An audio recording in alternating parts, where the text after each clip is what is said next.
Hello guys, how you doing? My name is Rolandas and 9 weeks ago I had my FUE hair transplant done with a bit more than 3,500 grafts implanted in the very frontal portion of my scalp.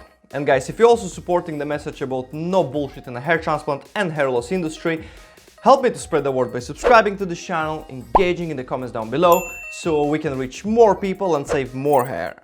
So you're looking into derma rolling and you're not sure where to start, or you've been doing it for a while and you don't see any results. If you watch this video until the very end, you will learn the best derma rolling strategy for hair growth that actually works. Derma rolling became such a popular option for treating hair loss, especially in the last couple of years. And many video ads on Facebook or Instagram completely mispresenting it as a cure for baldness, and people are rushing to buy it. You probably saw one of those ads somewhere and it just looks hilarious. Derma rolling will not cure your baldness. It will help you to fight against hair loss, especially if you pair it with minoxidil.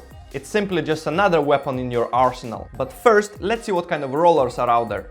0.25mm is not going to do much for your hair loss. However, people are saying it will help with absorption of whatever it is you are putting on your head right after. And it actually does make sense. The less skin there is to penetrate through, the more benefits your follicles will get. And you can really use it every day with no issues at all. 0.5mm is a little bit too short to battle properly your hair loss, but it's too long for increased absorption for minoxidil. It might get systemic as you can cut too deep into your skin. And recommended usage is 3 to 4 times a week.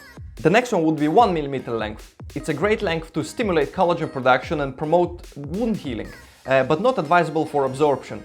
A lot of people are actually using such length of needles and they actually see quite good results already, and it's recommended to use only once a week because the needle is quite long. And the best length to stimulate collagen production and increase the blood flow in your scalp would be 1.5mm. But be careful with this because it's really not advisable for absorption. And it's the same like with the previous one, it's recommended once a week. It's worth noting though that the derma rolling is mostly effective to battle against alopecia areata because its mechanism is completely different than androgenetic alopecia. Alopecia areata is an autoimmune disorder that often results in unpredictable hair loss in patches. However, there are some great studies done on androgenetic alopecia as well with some great success. I'll put the link down below for original study for your information, but I will not dive into it in this video. And here are some results of derma rolling with minoxidil.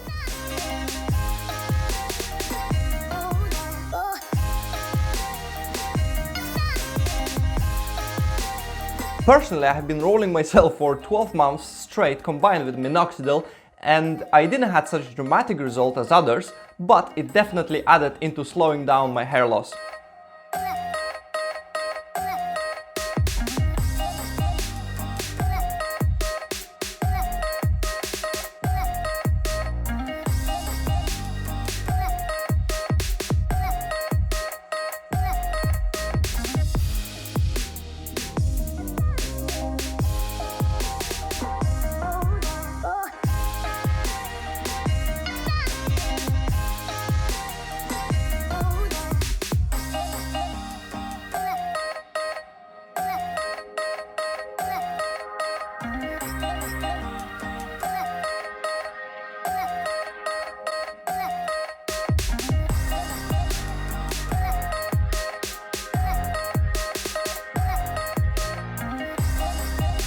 And now I'll link in the description down below my personal experience that I documented in one of the forums, so you can go and check it out.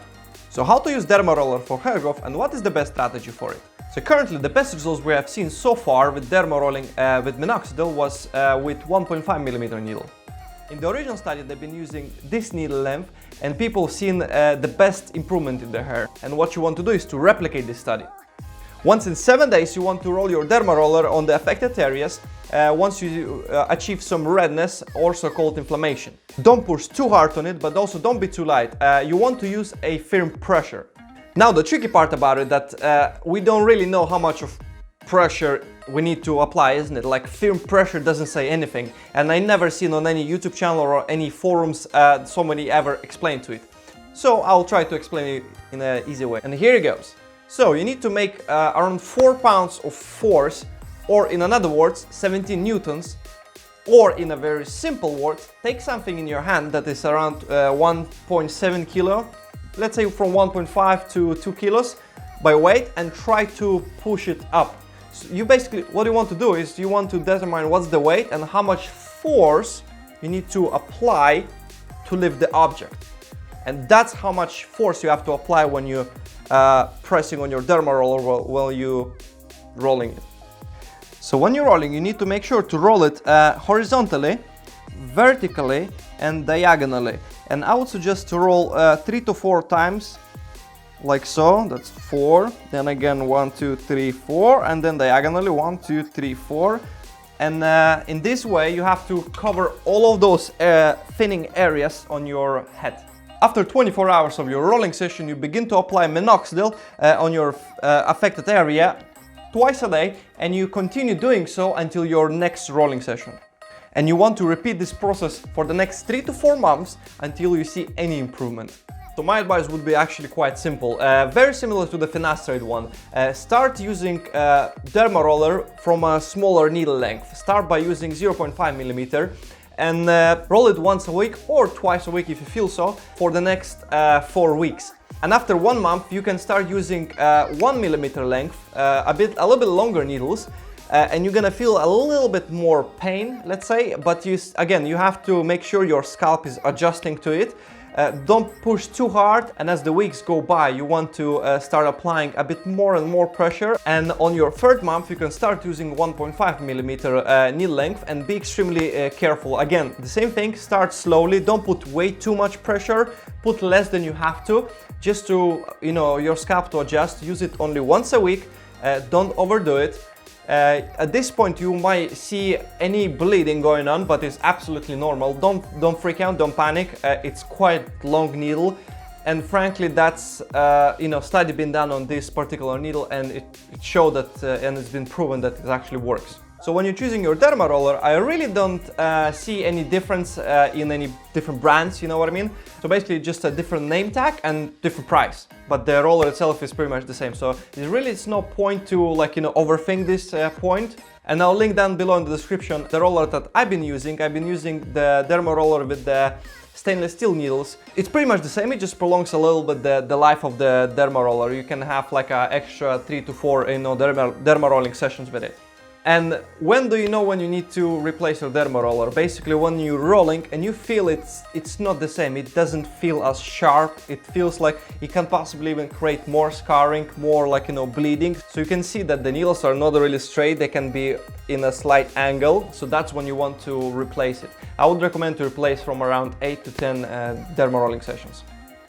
Always remember, when you're using derma roller, make sure to sanitize it before and after. Very important. You don't want to have any infection when you're making these little tiny holes in there. And how to do it? Grab some, at least 70% of rubbing alcohol, grab a little tiny container, put the derma roller in there and fill it all the way up, so it's going to be just enough to cover all your needles, and leave it there for around 10 to 15 minutes. And do so before and after every session. So guys, I hope this video was helpful, and if you still have any questions about it, drop me a comment down below and I'll do my best to answer all of them.